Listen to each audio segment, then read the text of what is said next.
Kari Lake is with us now. She's running for Senate in Arizona against Ruben Gallegos. Kari, it's been a bit. Good to have you back on the program.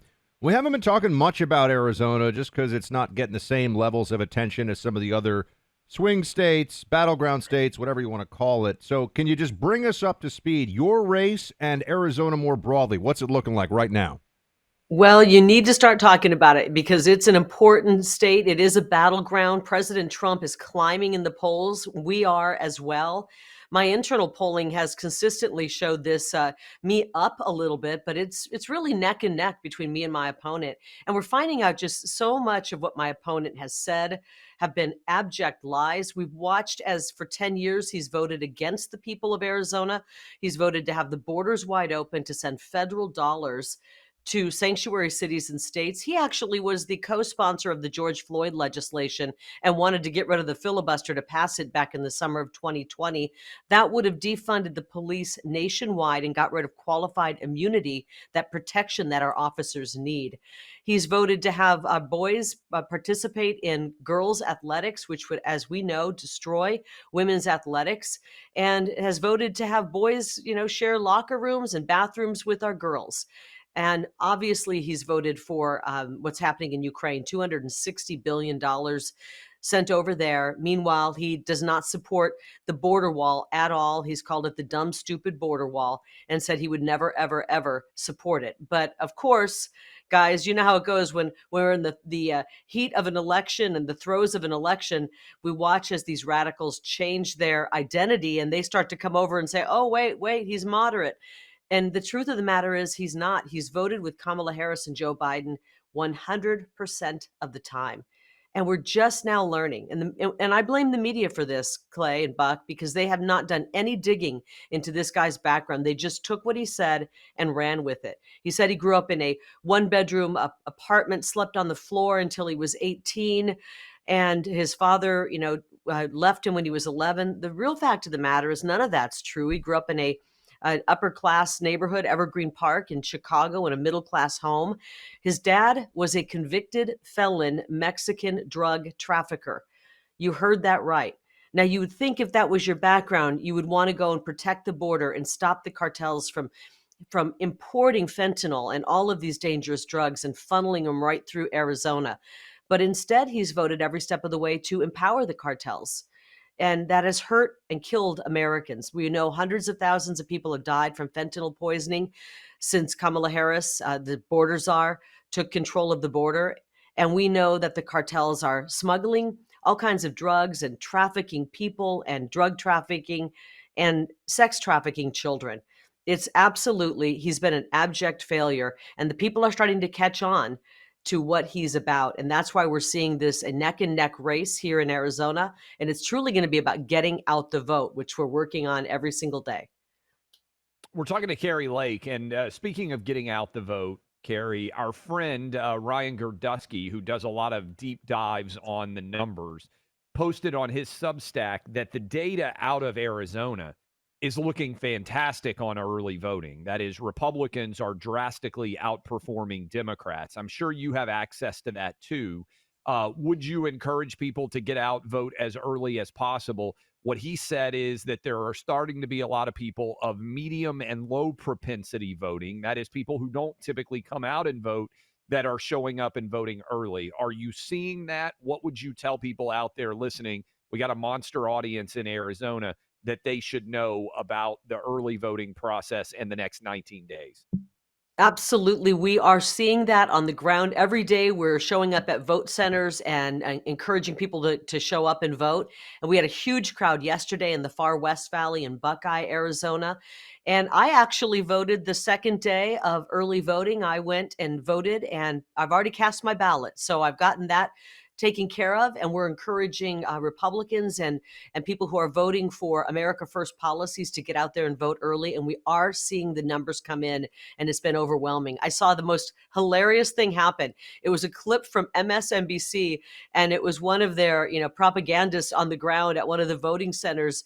And he said everybody he talked to who came out from the voting center was voting for President Trump. He couldn't find one person who was voting for Kamala Harris. So we are going to see an overwhelming number of Republicans show up.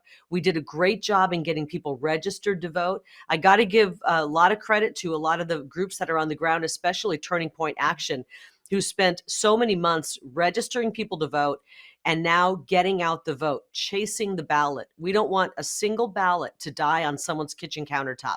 So we are becoming best friends with everybody who has a ballot. We're calling, we're knocking on doors, we're holding events, and we're seeing the fruits of our labor right now. But it's too early to celebrate.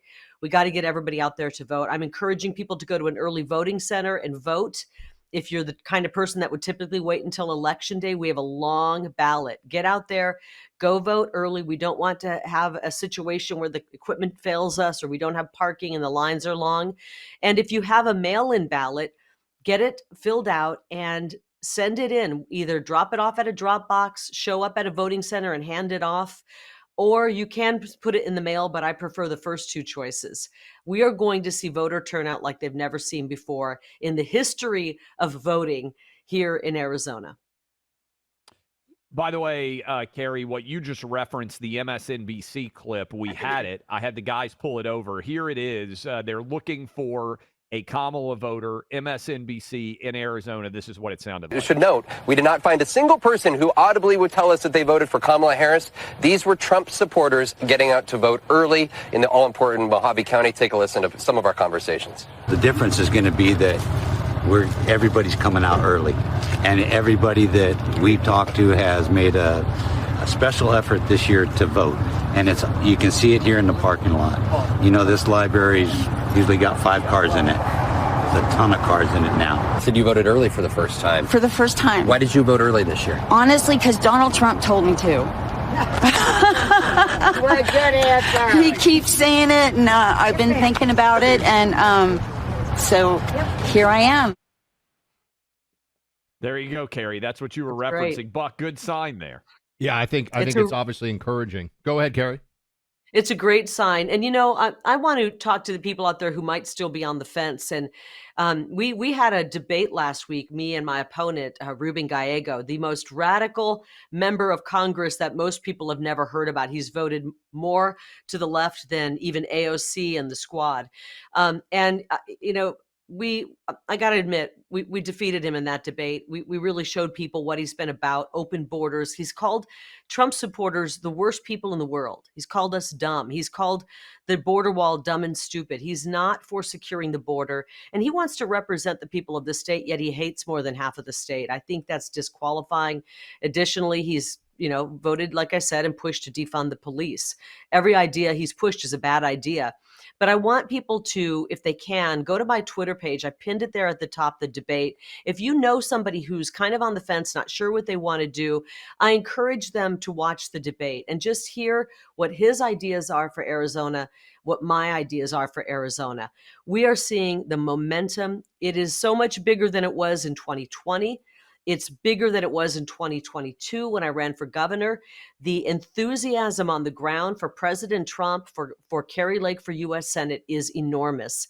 And we just have to turn off the fake news media, focus on saving our country, and get out there and vote and talk to our neighbors and get them to vote as well. Kari, what is your site so anybody who wants to donate or get involved in the state of Arizona can do so?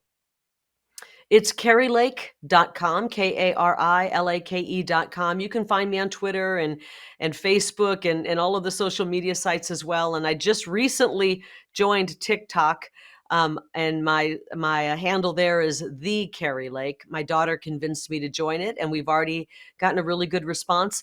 We didn't talk about the young people who are becoming Republican and voting for America First policies. It's the most beautiful thing, Clay and Buck, because these young people are waking up. They get it. They realize, who locked them down during COVID, who forced them to wear masks, who forced them to leave school and not have those moments with friends and those opportunities. And they're also looking at the economy now where they can't afford anything. And they're realizing that it's the Republican Party, it's the America First Republican Party that has the ideas and the solutions to these problems that we are facing. So I'm really encouraged by that, especially being the mom of a 20-year-old and a 21-year-old. I'm encouraged for their future. Kari, Kamala Harris said it's sexist, basically. Many of her supporters did. that they are not getting the support from men that they expected, black men, Asian men, Hispanic men. What's your thoughts? Because I bet you're doing pretty well with a lot of black, Hispanic, Asian, and white men running as a woman in Arizona. What's your thought with Kamala's sexist argument? We sure are doing well because those men want to have a strong economy, a safe border, safe community, and quality of life, so they can enjoy Arizona and raise their families here, and run their businesses as well. I don't think it's sexist. I think it's sexist to say that. To be honest, it's assuming that all we care about is somebody's gender, and I also think it's ironic because isn't that the party that says there's no such thing as gender? There's everything's gender fluid, and there's 100 different genders and all of that. We want quality, we want competence, and we want solutions in a candidate. And all we see in Kamala Harris is somebody who is inauthentic, somebody who is incompetent, somebody who has nothing when it comes to solutions. Actually, we see the person who's caused a lot of these problems that we're dealing with. We want the best person for the job, and the best person for the job is Donald Trump. And I don't vote as a woman based on someone's gender. I vote on what kind of policies and how are they going to help me, my state, my family. And that's why we have to get America First folks in there. And I will tell you this, I want to talk to the women out there. My opponent has a terrible history with women of harassment, of sexual harassment in his past jobs. When he was at the state legislature and down at City Hall, many complaints against him. We've seen his past when he worked in the private sector for a brief period of time when he ran a bank for illegal immigrants and ended up being accused and investigated for defrauding them out of their life savings and also defrauding Medicare. So this is his background. He walked out on his wife when she was 9 months pregnant, served her with divorce papers days before Christmas, and ran off with a DC lobbyist. And that DC lobbyist is controlling what legislation he pushes. He's not working for the people of Arizona. And so, we want somebody who's got better character than that, somebody who's going to fight for Arizona and is going to put forth ideas rather than just watch as we get mired in all of these problems that the Democrats create with, I don't think they want solutions. I think they want to just keep pouring money into the symptoms of the problems they create. Kari Lake, Kari Lake.com. If you want to vote Arizona, you got a lot of power in your hands, both with the president and with the Senate. Kari, good luck. We look forward to talking to you again, and hope everybody shows up and gets those votes cast. Thank you, Clay. Thanks, Buck. Thank you. That's Kari Lake.